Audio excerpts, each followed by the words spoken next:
Ohio's governor is still on the hot seat tonight after text messages about campaign funds between him and FirstEnergy executives were brought to light. Columbus Bureau reporter Morgan Trow asked Governor Mike DeWine about that. Tonight she has even more texts that show the communication continued after he took office and during the push to pass House Bill 6.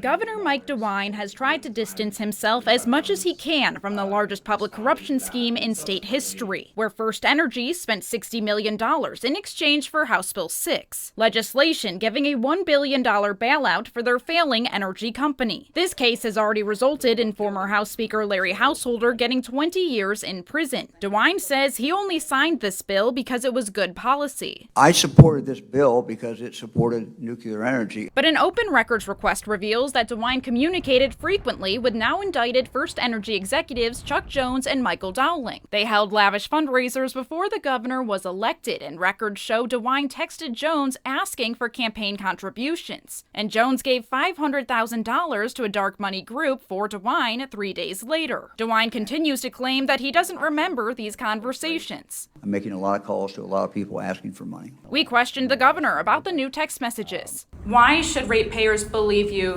that you didn't have anything to do with this? Didn't have anything to do with what? The corruption scheme.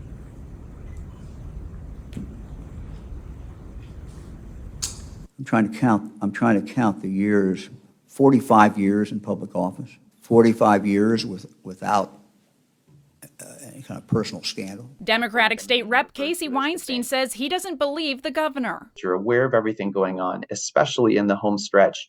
You remember unless you try not to or conveniently can't. And now, through a records request, we discovered additional communication between DeWine, his team, and FirstEnergy. Messages show that DeWine and his staff communicated with FirstEnergy regularly, including meetings and phone calls with the CEO during the campaign. And after he was elected, communication allegedly continued. Dowling texted Jones and explained DeWine was doing background bidding of the company to get lawmakers to pass HB 6. We know that DeWine called Senate President to express support for HB 6. And then, I have been working on a quiet effort with the admin at their request on a modification to HB 6 that DeWine can use as a way to get Senate President Larry Obhoff to move something. After it passed, Jones texted Dowling saying, "Got a strange call from DeWine, wants to meet on 9/16 to talk about a private personal issue." We asked DeWine's team about these conversations and they said they would look into it. But they argued that lobbying isn't illegal. You're not going to see me